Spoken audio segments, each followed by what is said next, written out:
বাংলাদেশের রাজনীতিতে এক নীরব কিন্তু গভীর ঢেউ বইছে। রাজপথে স্লোগানের চেয়েও বেশি আলোচনায় এখন একটি প্রশ্ন, যদি জামায়াতে ইসলামী ক্ষমতায় আসে তাহলে বাংলাদেশ কোন পথে হাঁটবে? দেশ কি বদলে যাবে? জীবনযাপন কি নিয়ন্ত্রিত হবে? নামাজ কি বাধ্যতামূলক করা হবে? নারীরা কি পর্দা ছাড়া ঘরের বাইরে যেতে পারবে না? সোশ্যাল মিডিয়া, চায়ের টং, অফিসের করিডোর সবখানে এই প্রশ্ন ঘুরপাক খাচ্ছে। কারণ বাস্তবতা হলো, বর্তমান সময়ে বাংলাদেশের সবচেয়ে আলোচিত ও ক্রমবর্ধমান জনপ্রিয় রাজনৈতিক শক্তিগুলোর একটি হচ্ছে বাংলাদেশ জামায়াতে ইসলামী। আজকের এই ভিডিওতে আমরা আবেগ নয়, গুজব নয়, তথ্য, দাবি, অতীত উদাহরণ ও রাজনৈতিক বিশ্লেষণের আলোকে দেখার চেষ্টা করব জামায়াতে ইসলামী যদি ক্ষমতায় আসে তাহলে বাস্তবে কি কি পরিবর্তন ঘটতে পারে।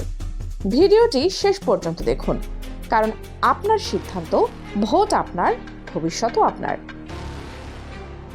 জামায়াতে ইসলামী ক্ষমতায় এলে প্রথম যে বিষয়টি নিয়ে সবচেয়ে বেশি কথা বলা হচ্ছে সেটি হলো চাঁদাবাজি সম্পূর্ণভাবে বন্ধ করা। জামায়াতের দাবি অনুযায়ী তারা যদি কখনো রাষ্ট্র ক্ষমতায় যায় তাহলে রাজনৈতিক চাঁদাবাজির সংস্কৃতি সম্পূর্ণভাবে উচ্ছেদ করা হবে। এর পেছনে তারা যে উদাহরণগুলো তুলে ধরে তার একটি বহুল আলোচিত ঘটনা, কুমিল্লার টাউন হলের কর্মী সম্মেলন। সেখানে সভাস্থলে 6টি হারিয়ে যাওয়া মোবাইল ফোন পাওয়া যায়, যেগুলো কেউ রেখে দিতে পারত। বিক্রি করলে 10 থেকে 20,000 টাকা সহজেই পাওয়া যেত। কিন্তু কি হয়েছিল? রিক্সা চালক, ভ্যান চালক, দিনমজুর যারা ফোনগুলো পেয়েছিল তারা সেগুলো মঞ্চে তুলে দিয়েছে। জামায়াতে ইসলামী এটাকে উদাহরণ হিসেবে দেখিয়ে বলে, আমরা ভিক্ষা করে খাবো কিন্তু চাঁদাবাজি করব না। জামায়াতের বিভিন্ন অভ্যন্তরীণ গ্রুপে এই বক্তব্য নিয়মিতই দেখা যায়। এমনকি তারা প্রকাশ্যে চ্যালেঞ্জ ছুড়ে দেয়, বাংলাদেশের আর কোনো রাজনৈতিক দল কি এত স্পষ্টভাবে বলতে পারে যে তারা অতীতে চাঁদাবাজি করেনি এবং ভবিষ্যতেও করবে না? এই আত্মবিশ্বাস থেকেই তারা দাবি করছে জামায়াত ক্ষমতায় গেলে চাঁদাবাজির অধ্যায় চিরতরে বন্ধ হবে। দ্বিতীয় বড় পরিবর্তন হিসেবে আলোচনায় আসছে বাংলাদেশ ও পাকিস্তানের সম্পর্ক। জামায়াতে ইসলামী ক্ষমতা এলে পাকিস্তানের সাথে সম্পর্ক উল্লেখযোগ্যভাবে উন্নত হবে, এমনটাই রাজনৈতিক বিশ্লেষকদের ধারণা।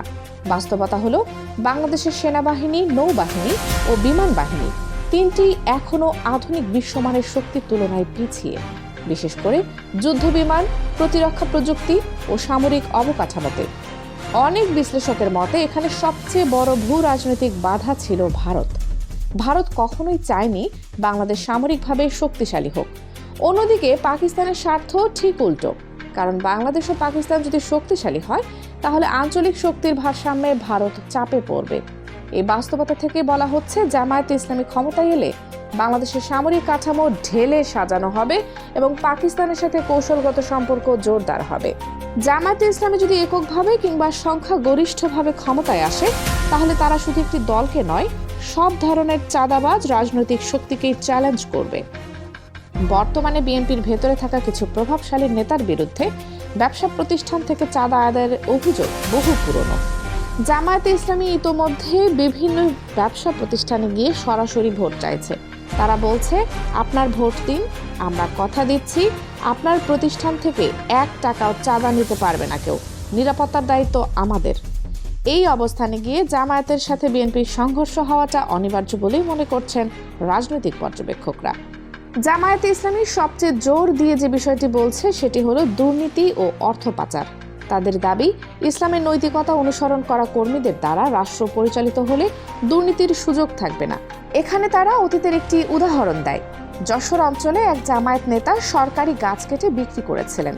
অভিযোগ প্রমাণিত হতেই কেন্দ্রীয় সিদ্ধান্তে তাকে বহিষ্কার করা হয়। এটাই দেখাতে চায় জামায়াতের চেইন অব কমান্ড কতটা শক্ত।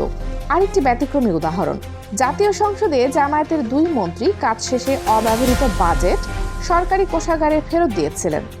বাংলাদেশের রাজনীতিতে এমন নজির বিরল। সবচেয়ে আলোচিত প্রশ্ন, জামায়াত ক্ষমতায় এলে কি নামাজ বাধ্যতামূলক হবে? নারীরা কি পর্দা ছাড়া বের হতে পারবে না? এই বিষয়ে জামায়াতের আমির নিজেই স্পষ্ট বক্তব্য দিয়েছেন। একটি ইন্টারভিউতে তিনি বলেন, ধর্ম পালনে কোনো জোর জবরদস্তি নেই, আমরা শুধু পরামর্শ দিতে পারি, বাধ্য করতে পারি না। অর্থাৎ জামায়াতের দাবি অনুযায়ী ধর্ম হবে ব্যক্তিগত পছন্দের বিষয়, রাষ্ট্রীয় চাপের নয়। এই ভিডিওতে যা বলা হলো সবই জামায়াতে ইসলামী বর্তমানে যা দাবি করছে এবং অতীতের যেসব ঘটনার উদাহরণ তারা তুলে ধরে। আপনি একমত হতেই পারেন, অসম্মতও হতে পারেন, কিন্তু সিদ্ধান্ত নেওয়ার আগে তথ্য জানা আপনার অধিকার। এখন প্রশ্ন একটাই, আগামী নির্বাচনে আপনি কাকে ভোট দেবেন? Kaniz Fatema Soma, desk news, 0 TV.